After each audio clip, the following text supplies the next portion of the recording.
அனைவருக்கும் ஆத்மீக வணக்கங்கள். மகாபாரதம் எனும் இதிகாசத்தில் எங்கும் பரவி கிடக்காவிட்டாலும் விதுரம் என்னும் கதாபாத்திரம் மிக முக்கியமானதும் பிரசித்தி பெற்றதுமாகும். உலக நீதியையும் தர்மத்தையும் பேசி ஆங்காங்கே பழிச்சிடும் இந்த இதிகாசத்தில் விதுரரின் வரலாறும் அவரின் செயல்பாடும். புத்திரபாசத்தால் கண்ணோடு சேர்ந்து புத்தியும் இருட்டான நேரம் திருதராஷ்டிரருக்கு நல்ல வழி சொல்லி புரிய வைக்க முயன்ற ஹஸ்தினாபுரி பிரதான மந்திரியான விதுரரின் வாழ்க்கை நிகழ்வுகள் வழியாக கடந்து போவோம் அல்லது சற்று கவனித்தபடி நடந்து போவோம். இந்த பதிவில் அவருடைய பிறப்பை பற்றித்தான் பார்க்க போகிறோம். ஹஸ்தினாபுர அரசனான சந்தனு மகாராஜாவின் பிள்ளைதான் பீஷ்மர். இவர் கங்காதேவிக்கும் சந்தனு மகாராஜாவுக்கும் பிறந்த மகன். கங்காதேவி சந்தனு மகாராஜாவை பிரிந்தபின் ஒற்றையில் வாடும் தந்தை சந்தனு மகாராஜா இன்னொரு மீனவ பெண்ணான ஓடக்காரி பெண்ணை விரும்புவதை அறிந்த பீஷ்மர் அந்த பெண்ணின் தந்தையிடம் பேசி தான் அரசுரிமையை ஏற்க மாட்டேன் என்றும் தான் அரசுரிமையை கோரமாட்டேன் என்றும் அவர்களுக்கு சத்தியம் பண்ணி கொடுத்து மீனவ பெண்ணை தன் தந்தைக்கு விரும்பியபடி மனம் முடித்து வைக்கிறான் பீஷ்மர். அவர்களுக்கு பிறக்கின்ற 2 ஆண் மகன்கள் தான் விசித்திர வீரியனும் சித்ராங்கனும். பீஷ்மரின் தம்பிகளாக இவர்கள் வளர்கிறார்கள். இவர்கள் வளர்ந்து கல்யாண வயதை எட்டியதும் இவர்களுக்கு இருவருக்குமாக அண்ணன் பீஷ்மர் அம்பிகா அம்பாலிகா என்ற பெண்களை வற்புறுத்தி அழைத்து வந்து மனம் முடித்து வைக்கிறார். ஆனால் விதியின் சதியா அல்லது விதியின் கதியா என்று தெரியாது, விசித்திர வீரியனும் சித்ராங்கனும் அற்ப ஆயுசிலேயே இறந்து போகிறார்கள். வாரிசற்று போகிறது ஹஸ்தினாபுரம். பீஷ்மரோ திருமணம் செய்ய மாட்டேன், வாரிசுரிமை கோரமாட்டேன் என வாக்குறுதி அளித்திருப்பதால் அவருக்கு திருமணம் செய்யவும் வழியில்லை. இதைத் தொடர்ந்து தாய் சத்யாவதி என்ன செய்வது என்று யோசிக்கிறார். யோசித்தவர் தனக்கு சந்தனு மகாராஜாவு திருமணம் செய்வதற்கு முன்பே பராசர முனிவருடன் இணைந்து பிறந்த வியாசர் என்னும் மகன் இன்னும் காட்டில் தபசியாக வாழ்கிறான் என்பதையும் சொல்லி அவரை அழைத்து வரும்படியும் ஆளனுப்பி அழைத்து வருகிறார் அரண்மனைக்கு. அழைத்து வந்த தன் மகன் வியாசரிடம் சத்யவதி கூறுகிறாள், அலானது ஹஸ்தினாபுரத்திற்கு வாரிசில்லை, நீ உதவ வேண்டும். ஆகவே என் மருமகள்கள் இருக்கிறார்கள், அதில் அம்பிகா அம்பாலிகாவிடம் நீ இணைந்து எங்களுக்கு வாரிசை பெற்றுத்தர வேண்டும் என்று வேண்டுகிறாள். இதற்கு அவள் பாரம்பரியமாக நடந்து வரும் நியோகம் என்னும் முறையையும் சுட்டிக்காட்டுகிறாள். அதை நியாயப்படுத்துகிறாள். வியாசரோ தாயின் கோரிக்கையை ஏற்று சரி பார்க்கலாம் என்று இந்த பெண்களை நெருங்க, ஆனால் காட்டுவாசி போல தாடியும் முடியும் ஜடாமுடியுடன் இருக்கும் வியாசரை பார்த்து இந்த அரசோல பெண்கள் சற்று பயந்துதான் போகிறார்கள். அதில் அம்பிகா கண்ணை மூடியபடி இவருடைய அணுக அவர்களுக்கு பிறக்கின்ற குழந்தை குருடனாகவே பிறக்கிறார். அவர்தான் திருதராஷ்டிராக பிறகு வளர்கிறார். அதேபோல அம்பாலிகா பயத்துடன் இவரை நெருங்குவதால் பயந்து வெளுத்து போனதால் அவர்களுக்கு பிறக்கின்ற குழந்தையும் வெள்ளை பாண்டுடன் வெளுப்புடன் பிறப்பதால் அவை பாண்டு என்று வருகிறார்கள். இரு குழந்தையும் முழு ஆரோக்கியத்துடன் பிறக்கவில்லை என்ற சங்கடம் சத்தியவதியை வாட்டுகிறது. எனவே இனியும் ஒருமுறை அம்பிகையை கட்டாயப்படுத்துகிறார். நீ ஒருமுறை கூட வியாசருடன் இணைந்து ஒரு ஆரோக்கியமான குழந்தையை, அரசனாகும் தகுதியுள்ள ஒரு குழந்தையை பெற்றெடுக்க வேண்டும் என்று மீண்டும் கட்டாயப்படுத்துகிறார், வலியுறுத்துகிறார். ஆனால் அம்பிகைக்கு அதில் கொஞ்சம் கூட விருப்பமில்லை. அவர் என்ன செய்கிறார், தனது தாசி பெண்ணான பரிசிரமி என்ற பெயர் கொண்ட தன் தாசி பெண்ணை வியாசரிடம் அனுப்பி வைக்கிறாள். வியாசரை நெருங்கிய தாசிப்பெண் எந்த பயமுமின்றி மனமு வந்து அவரை ஏற்று அவருடன் இணைகிறார். அப்போது வியாசர் அந்த பரிசிரமி பெண்ணிடம் சொல்கிறாள், நீ இனி தாசியாய் இருக்க மாட்டாய், உனக்கு மிக சேஷ்டாவான அதானது ஒரு உன்னதமான மகன் பிறப்பான். அவன் மகா புத்தி உள்ளவனும் நீதி தர்மம் நிறைந்தவனமாகவும் இருப்பான். அவனது புகழ் உலகம் முழுவதும் பரவுவதை நீ பார்த்திருப்பாய் என்று ஆசிர்வதித்து அவளை பிரிந்து செல்கிறார். இங்கு பரிசிரமி என்னும் அந்த தாசிப்பெண் பிறகு ஒரு அழகான ஆண் குழந்தையை ஈண்டெடுக்கிறாள். அவர்தான் விதுரர். தாசியில் பிறந்த மகன் என்று துரியோதனனால் பிறகு எள்ளிநகையாடப்பட்டவர். இங்கு இன்னொரு விசேஷமும் விதுரருக்கு இருக்கிறது. அந்த விசேஷம் பெரும்பாலும் நிறைய பேர் அறிந்திருக்க வாய்ப்பே இல்லை என்று தான் கருதுகிறோம். யமன் என்று சொன்னாலே எப்போதும் யமனுடைய மகனான தர்மபுத்திரரைத்தான் பஞ்சபாண்டவர்கள் ஞாபகம் வரும். மகாபாரதம் எனும் இதிகாசத்தை படிக்கும் போதெல்லாம் யமன் என்று வரும்போதெல்லாம் யமதர்மன் அல்லது யமதர்ம மகாராஜாவின் மகன் தர்மபுத்திரன் என்று தான் சொல்வார்கள். ஆனால் யமதர்மரே ஒரு அவதாரம் எடுத்து பிறந்திருக்கிறார் என்பது எத்தனை பேருக்கு தெரியும்? அது மகாபாரத இதிகாசத்தில் வருகின்ற ஒரு கதாபாத்திரம் யமதர்ம ராஜாவின் அவதாரமே தான். அதுதான் விதுரர். எப்படி என்று பார்ப்போமா? அதை பார்ப்போம். மாண்டவியர் என்னும் மகாரிஷி கானகத்தில் மௌன விரதத்துடன் தபசு செய்கிறார். அப்படி அவர் தபசு செய்கின்ற ஒரு காலகட்டத்தில் அரண்மனை பொக்கிஷங்களை கொள்ளையடித்த கொள்ளையர்கள் அதுவழி கடந்து போக படைவீரர்கள் அவர்களை துரத்தி கொண்டு வருகிறார்கள்.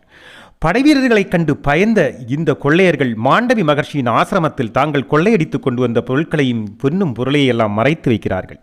ஆனால் படைவீரர்கள் அந்த திருடர்களையும் பொன்னையும் பொருளையும் தொண்டியோடு பிடித்து விடுகிறார்கள். துண்டியோடு பிடித்து விட்டவர்கள் அரசனின் முன்னால் கொண்டு வந்து நிறுத்தி விடுகிறார்கள். அரசனோ இவர்களிடம் விசாரிக்கும் போது இவர்கள் மகர்ஷியின் பெயரை சொன்னால் ஒருவேளை நம்மளை தப்ப விட்டு விடுவார்கள், மன்னித்து விடுவார்கள் என்று எண்ணி தப்புவதற்காக இது எல்லாமே மாண்டவி மகர்ஷி சொன்னதனால் தான் செய்தோம், அல்லாமல் எங்களுக்காக இல்லை என்று அரசனிடம் சாஷ்டாங்கம் விழுந்து விட்டார்கள். அரசன் விசாரித்துவிட்டு உடனே மாண்டவி மகர்ஷியை அழைத்து வரும்படி கட்டளையிடுகிறார். மாண்டவி மகர்ஷியை அரண்மனை அரசனின் முன் விசாரணைக்கு நிறுத்தப்படுகிறார். ஆனால் மௌன விரதத்துடன் தபசிருந்த மகர்ஷியோ வாய் துறந்து பேச மறுத்து பேசாமலே இருக்கிறார். அரசன் கேள்வி மேல் கேள்வி கேட்க விசாரணை பலவிற்கும் எந்த பதிலும் இல்லாமல் மாண்டவி மகர்ஷி மௌனமாகவே நிற்கிறார். இவரின் மௌனத்தை சம்மதமாக, அதானது குற்றத்தின் சம்மதமாக எடுத்துக்கொண்டு தண்டனை விதிக்க அரசன் தயாராகி தண்டனையும் விதித்து விடுகிறார். என்ன தண்டனை தெரியுமா? அதானது வேலின் மேல் உட்கார்ந்திருக்க வேண்டும். வேலை நிலத்தில் நாட்டுவார்கள், அந்த வேலின் மேல் உட்கார்ந்திருக்க வேண்டும். இப்படி திருடர்களையும் இந்த ரிஷியையும் உட்கார வைத்தார்கள். இதில் திருடர்களுக்கு உள்வழியாக வேல் பாய்ந்து இரத்தம் வடிந்து ஓரிரு நாட்களுக்குள்ளேயே அவர்கள் இறந்து போகிறார்கள். ஆனால் ஓரிரு நாட்களிலேயே இரத்தம் வடிந்து திருடர்கள் எல்லாம் இறந்து போக மாண்டவி மகர்ஷி மற்றும் எந்த காயமும் இன்றி இரத்தமும் வடியாமல் அப்படியே உயிர்ப்புடன் இருக்கிறார். இதை சிவபெருமானின் அருளால் தான் அவருக்கு இப்படி நிகழ்கிறது என்பதை அரசன் காதுகளில் எட்டுகிறது. அரசன் இதை அறிந்து ஓடோடி வந்து மகர்ஷி தவறு செய்யவில்லை என்பதை உணர்கிறான். இல்லையென்றால் இறைவனின் கடாட்சம் எப்படி அவனுக்கு கிடைத்திருக்க கூடும் என்று எண்ணி அவரை விடுவிக்க உடனே கட்டளையிடுகிறான். அவரை விடுவிப்பதற்காக அவரை கீழே இறக்கி அந்த சூலாயுதத்தை இழுத்து வெளியே எடுக்க நினைக்கும் போதுதான் பிரச்சனை அங்கு உருவாகிறது. ஏனென்றால் சூலாயுதம் அவர் உடம்பிலிருந்து வெளியே முழுவதுமாக வரவில்லை. பல முயற்சி செய்தும் வராததால் அவற்றை அறுத்து வெளியே எடுக்கிறார்கள். அவற்றின் சிறு பகுதி அவர் உடம்பிலேயே தங்கிவிடுகிறது.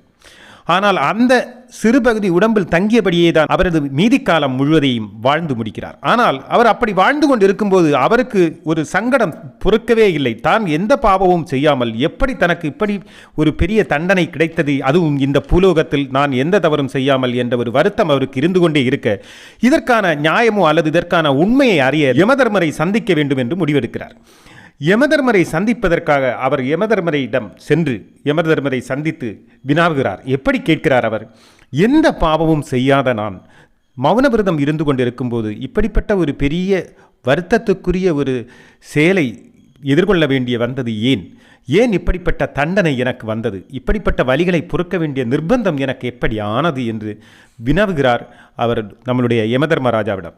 யமதர்மராஜா அதை கேட்டுவிட்டு சிரித்து கொண்டு சொல்கிறார், நீ குழந்தையாக இருக்கும்போது தும்பிகளை பிடித்து அதில் கொடிகளில் அவற்றின் வாள்களையும் கால்களையும் கட்டி விளையாடி இருக்கிறாய், அவர்களை பறக்க விட்டு துன்புறுத்தி இருக்கிறாய். அந்த பாவத்தின் பலன்தான் இப்போது உனக்கு இந்த பின்னால் உன்னுடைய உடம்பில் வேல் ஏறுவதற்கு காரணமாக போனதும் இவ்வளவு பெரிய துன்பத்தை நீ அடைய காரணமாக ஆனதும் என்று அதற்கான காரணத்தையும் சொல்லிவிடுகிறார்.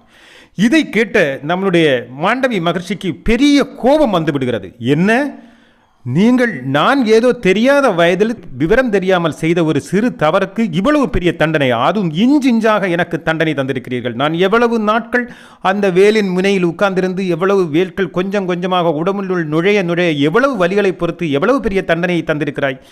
ஆக நான் தெரிந்து கொண்ட அந்த தவறை செய்தேன். சாஸ்திரம் தெரியுமா உமக்கு என்று வாதிட்டிருக்கிறார் நம்மளுடைய யமதர்மரிடம். மறுபடியும் மாண்டவி மகர்ஷி யமதர்மரிடம் கேட்கிறார், நமது சாஸ்திரப்படி கூட 12 வயது வரை செய்கின்ற சிறுவர்கள் செய்கின்ற தவறுகளுக்கு தண்டனை கிடையாது, அவர்களுக்கு விவரம் பத்தாது. 12 வயதிற்கு மேல்தான் அவர்களுக்கு உடல் ரீதியாகவும் மனரீதியாகவும் விவரங்களும் பக்குவமும் வருகிறது என்பது சாஸ்திர விதி. அதை கூட மதிக்காமல் எனக்கு இவ்வளவு பெரிய தண்டனையை தந்த நீங்கள் தர்ம தேவனே அல்ல, தர்மம் மீறியவர். நீ மானிடனாய் பிறந்து எல்லா தகுதியும் இருந்தும் அவமானப்படுவாய் என்று கூறி சாபம் கொடுத்து அனுப்புகிறார் யமதர்மருக்கு. சிறந்த மாண்டவி மகர்ஷி சபித்த சாபத்தால் யமன் பூமியில் பிறக்க வேண்டிய நிர்பந்தம் ஏற்படுகிறது. அதற்காக தருணம் காத்திருக்கிறார் சாபத்தை பூர்த்தி செய்வதற்காக. அப்படி அவர் வியாசரின் மகனாக, பெண்ணின் பிள்ளையாக, விதுரராக பிறக்கிறார் பூமியில். அவர்தான் மகாபாரத கதையில் வருகின்ற திருதராஷ்டிரரின் தம்பியாக, தாசி பெண்ணின் மகனாக வருகின்ற விதுரர். தர்மதேவன் விதுரராய் இங்கு பிறக்க காரணமானதும் விதுரன் பிறந்த கதையும் உங்களுக்கு இப்போது புரிந்திருக்கும். இங்கு ஒரு விஷயத்தையும் நாம் தெரிந்திருக்க வேண்டும். அதானது சிறு வயதில் நாம் செய்யும் தவறுகளுக்கு கூட தண்டனை காத்திருக்கிறது. அதனால்தான் அறிந்தும் அறியாமலும் தெரிந்தும் தெரியாமலும் செய்யும் தவறுகளை எல்லாம் பொறுத்தருள் இறைவா அப்படின்னு நாம் வேண்ட வேண்டும் என்று பெரியவர்கள் நமக்கு சொல்வது. இன்னொன்று, இங்கு நாம் வேறொன்றையும் சொல்ல வேண்டும். ஹிந்து மதத்தின் அதானது ஹைந்தவ சாஸ்திரப்படி ஒரு குழந்தை 12 வயதிற்கு அப்புறம் மன ரீதியாகவும் உடல் ரீதியாகவும் அவன் ஒரு அளவுக்கு வளர்ச்சி அடைந்து விடுகிறான் என்பதுதான்.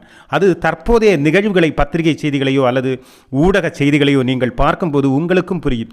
12 வயது அதானது 18 வயது என்று நாம் ஒரு எல்லை நிர்ணயித்து வைத்திருந்தாலும் மிக குறுகிய சிறிய வயதில் உள்ள பிள்ளைகள் கூட நிறைய தவறுகளையும் சரிகளையும் அதானது சாதனைகளையும் செய்கிறார்கள், தவறுகளையும் செய்கிறார்கள். ஆக 12 வயது தாண்டினாலேயே ஒரு குழந்தை மன ரீதியாகவும் உடல் ரீதியாகவும் வளர்கிறான் என்பதால் அவனை அந்த கண்ணோட்டத்தில் பார்ப்பதுடன் அதற்கான எல்லைக்கோடுகளை போட்டு அதற்கான பக்குவமான பல விஷயங்களை அவனுக்கு நல்ல விளக்கமாக சொல்லிக் கொடுத்து வெறும் குழந்தையாக கருதாமல் அவனுக்கு எல்லா விவரங்களையும் சமூகிய இடைவெளிகளை எல்லாம் சொல்லிக் கொடுத்தும் பாதுகாப்புணர்வையும் சொல்லிக் கொடுத்து ஆணோ பெண்ணோ வளர்ப்பது நமக்கு நல்லது.